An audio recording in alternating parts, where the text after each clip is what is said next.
नमस्ते दोस्तों, मेरा नाम है निखिल सा और आपका स्वागत है डिस्टेंस लर्निंग में।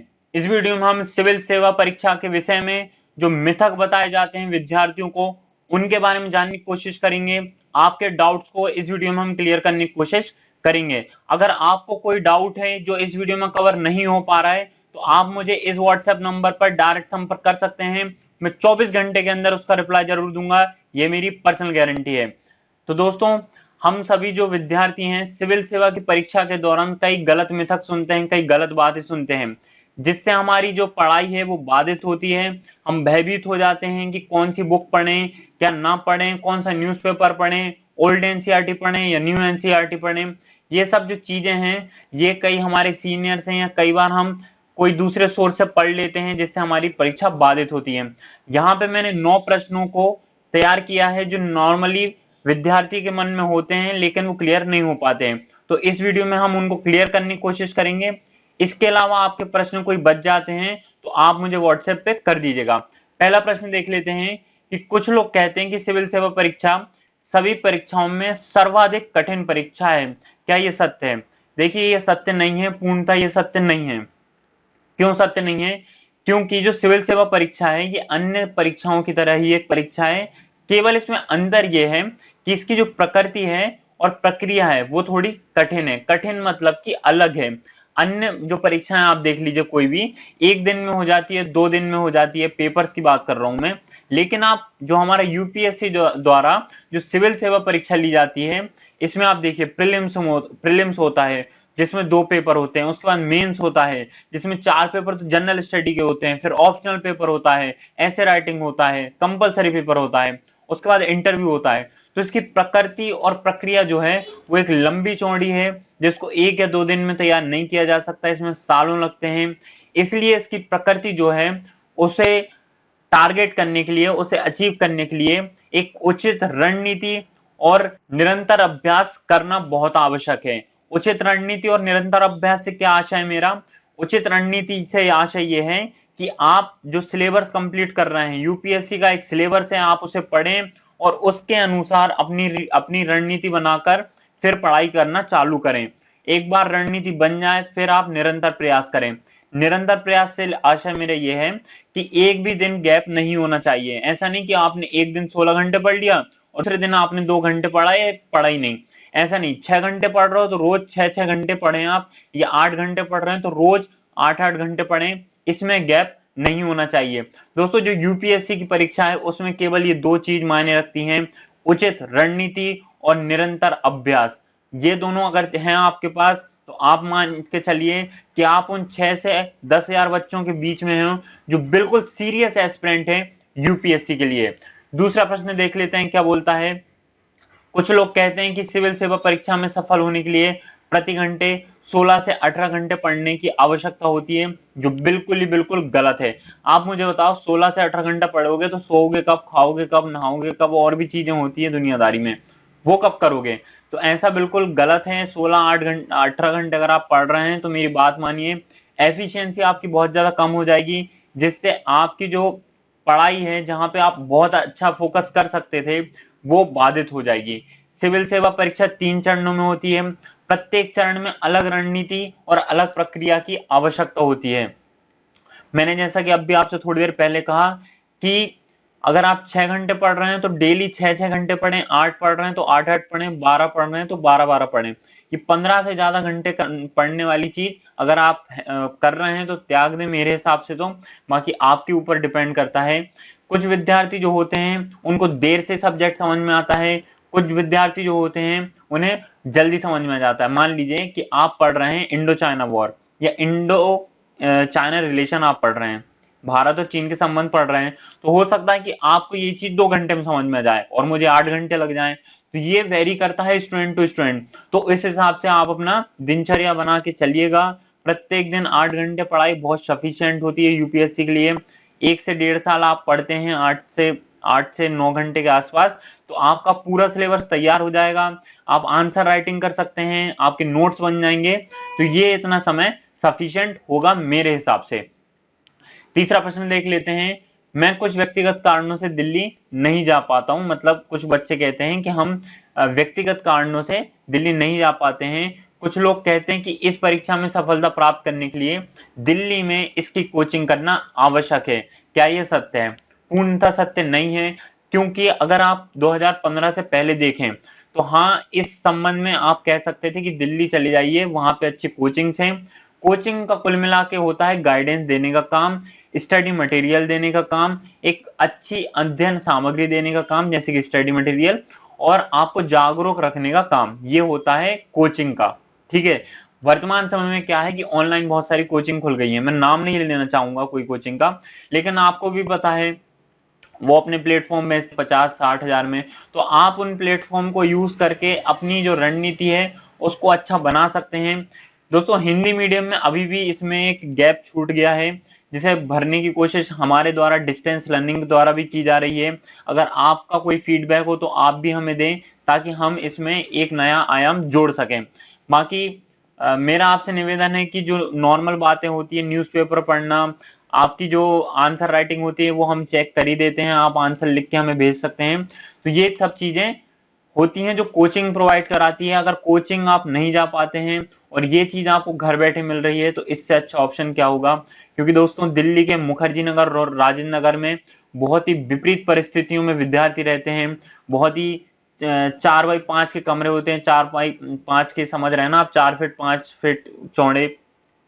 तो इनमें क्या ही रहेंगे। दूसरी बात, वहां पे खाना की बहुत ज्यादा समस्या होती है, पॉल्यूशन की बहुत ज्यादा समस्या है। तो इन सब चीजों को अवॉइड करते हुए अगर आप अपने होम टाउन में रह के पढ़ रहे हैं तो ये बहुत ही उत्तम स्थिति है। आप बस अपना जो कंपटीशन है वो दिल्ली के विद्यार्थियों से बनाए रखें। ये कैसे होगा? आप जो ऑनलाइन टेस्ट सीरीज हैं उनको ज्वाइन करें, आंसर राइटिंग करें, तो इससे आपको अपना लेवल पता चलेगा। नेक्स्ट क्वेश्चन देख लेते हैं। चौथा क्वेश्चन कहता है कि कुछ लोग कहते हैं कि यह परीक्षा एक बड़े महासागर के समान है और इसमें प्रश्न पाठ्यक्रम के बाहर से पूछे जाते हैं। वे यह भी कहते हैं कि इसमें प्रश्न उन स्रोतों से पूछे जाते हैं जो सामान्यतः अभ्यर्थी की पहुंच से बाहर होते हैं। क्या यह सत्य है? एक बात बताओ, आप जो यूपीएससी का सिलेबस है ना, उसमें यूपीएससी ने मेरे ख्याल से कोई भी ऐसी चीज नहीं छोड़ी है जो भारत के कॉन्टेक्स्ट में इंपॉर्टेंट है। मतलब यूपीएससी ने सब चीजों का समावेश कर दिया है उसके सिलेबस में। तो अब जब सब चीजों का समावेश कर दिया है तो यूपीएससी को क्या दिमाग में आ रहा है कि वो बाहर से, मतलब कि पाठ्यक्रम के बाहर से कोई क्वेश्चन पूछ ले। दोस्तों, यूपीएससी जो है ना, वो स्टूडेंट को सेलेक्ट करने के लिए बैठा है, ना कि वो नेग्लेक्ट करने के लिए बैठा है। वो आपको परेशान नहीं करना चाहता, वो बस जो सिलेबस है उसके आधार पे आपसे प्रश्न पूछता है। जो विद्यार्थी अपनी रणनीति बनाकर उन प्रश्नों का सही उत्तर देते हैं, उन विद्यार्थियों का चयन यूपीएससी द्वारा किया जाता है। ये जो लोग बोलते हैं कि बाहर से क्वेश्चन आ रहा है सिलेबस की, ये बिल्कुल ही निराधार बात है, बिल्कुल ही 100% गलत बात है। तो आशा करता हूं कि ये बात आपको समझ में आ गई होगी। पांचवा क्वेश्चन बोलता है कि लाखों अभ्यर्थी इस परीक्षा में भाग लेते हैं, जबकि कुछ कुछ ही मेधावी अभ्यर्थी आईएएस बनते हैं। इस प्रश्न को लेके मेरे मन में भय उत्पन्न होता है, कृपया उचित मार्गदर्शन करें। ये एक विद्यार्थी ने क्वेश्चन पूछा था। तो इसके लिए मैं कहूँ कि देखिए, 5 से 6 लाख लोग फॉर्म भरते हैं, हॉल में 3 लाख लोग जाते हैं, 3 लाख लोग में से भी 1 लाख लोग सीरियस एस्पिरेंट होते हैं, मतलब कि जो प्रीलिम्स क्रैक करने के लिए विचार में बैठे हैं कि भाई हाँ, इस बार तो हम क्रैक करेंगे। लेकिन इन 1 लाख विद्यार्थियों में भी 8 से 10 लाख विद्यार्थी अति गंभीर होते हैं। अति गंभीर मतलब इनके बीच में होता है असली कंपटीशन, बाकी तो सिर्फ केवल भीड़ बढ़ाने के लिए बैठे हैं। दिल्ली में भी आप देख लीजिए, इतनी सारी कोचिंग है, केवल और केवल दिल्ली से ही 1.5 लाख फॉर्म भराते हैं। 1.5 लाख फॉर्म यूपीएससी के लिए दिल्ली से भराते हैं, शायद ज्यादा ही भराते होंगे। तो ये नंबर देख के आपको डरने की जरूरत नहीं है। केवल ये बात है कि इसमें बहुत ज्यादा अभ्यर्थी पार्टिसिपेट करते हैं, इसको लेके आप चिंता ना करें। नेक्स्ट क्वेश्चन देख लेते हैं। क्वेश्चन कहता है कि कुछ लोग कहते हैं कि इस परीक्षा के पास करने के लिए भाग्य की जरूरत है। सत्य है क्या? देखिए, जो भाग्य वाली बात है वो विश्वास करने और नहीं करने वाली बात हो जाती है। हो सकता है आप करते हो, मैं नहीं करता हूं, फिर भी मैं ये कहूंगा कि परिश्रम, जो आपका हार्डवर्क है, वो 99% आपको सफलता की कुंजी है। अगर आप परिश्रम से भागेंगे तो आप मान के चलिए, ये भाग्य हो या कोई भी हो, ये आपकी मदद नहीं करने वाला, ये 100% बात है। हार्डवर्क के साथ साथ स्मार्ट वर्क करना भी जरूरी है। स्मार्ट वर्क से आशय मेरा ये है कि आप अगर सिलेबस सॉल्व करने बैठे हैं, सिलेबस को कंप्लीट करने बैठे हैं, तो उस पे ही स्टक रहें, उसको ही सॉल्व करें। ऐसा नहीं कि कोई सब्जेक्ट अच्छा लग रहा है तो उसके पीछे भागने लगे, कोई टॉपिक अच्छा लग रहा है तो उसका पूरा वीडियोस देख लिए। नहीं नहीं, ऐसा नहीं चलेगा। आपको पता है कि भूकंप पढ़ना है तो भूकंप में यूपीएससी में ये 4 चीजें लिखी हैं, ये 4 चीजें आपने पढ़ी और हटाइए इसको, नोट्स बने हटाइए इसको, इसके आंसर राइटिंग की हटाइए इसको। ऐसा नहीं कि आप एक सब्जेक्ट में ज्यादा डूब जाएं और उस पर अपना ज्यादा ध्यान केंद्रित करें और बाकी जो सब्जेक्ट बचे हैं उनका उपेक्षा हो जाए, उनसे आपका ध्यान भटक जाए। तो ये चीज आप ध्यान रखिएगा। नेक्स्ट क्वेश्चन बहुत ज्यादा इंपॉर्टेंट है, ये वैकल्पिक विषय के बारे में है।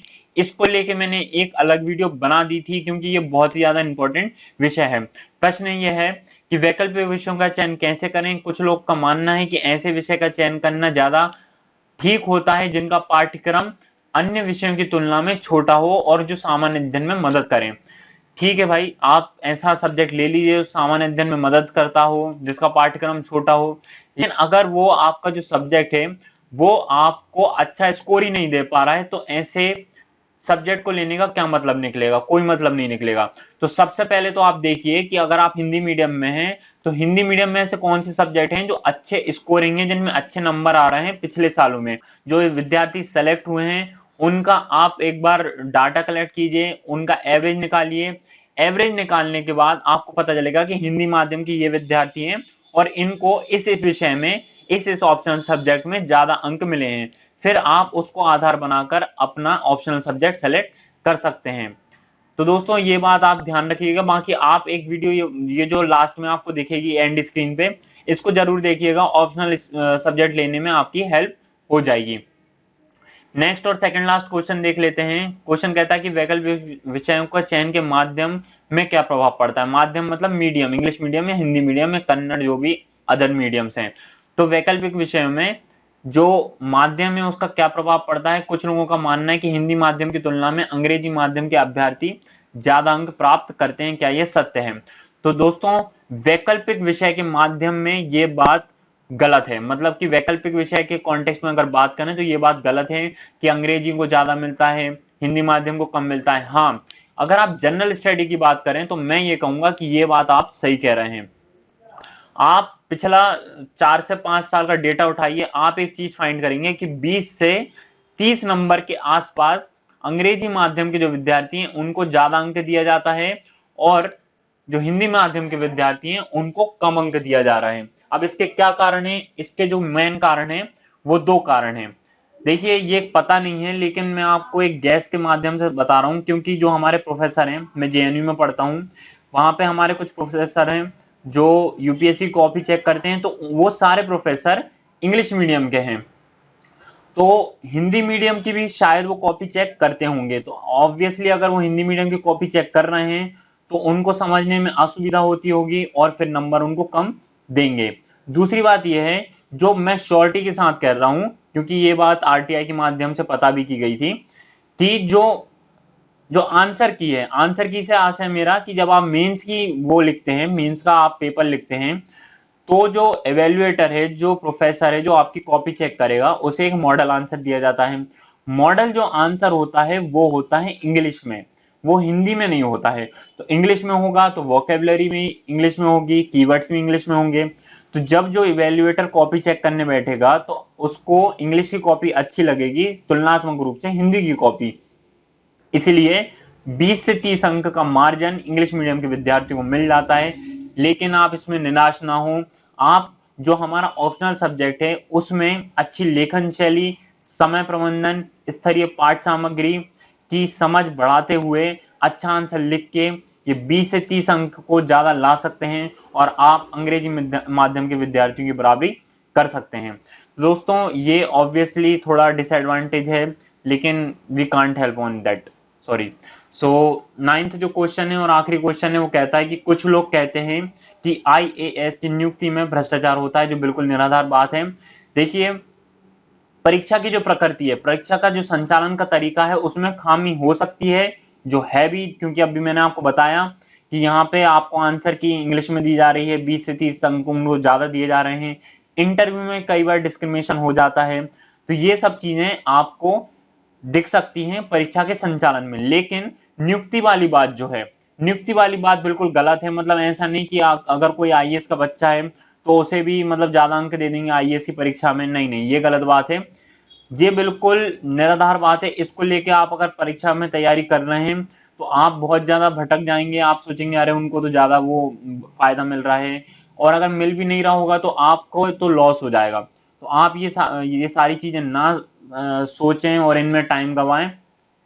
आप अपनी पढ़ाई का उचित प्रबंधन करें, अच्छी सामग्री से पढ़ें। अगर कोई भी गाइडेंस की जरूरत हो तो आप मुझे इस व्हाट्सएप नंबर पर मैसेज कीजिएगा, मैं पूरी कोशिश करूंगा आपको आंसर करने की। दोस्तों, अगर वीडियो पसंद आई है तो सब्सक्राइब कर लें, वीडियो नहीं पसंद आई है तो डिसलाइक कर दें। बहुत बहुत धन्यवाद इस वीडियो को देखने के लिए। धन्यवाद।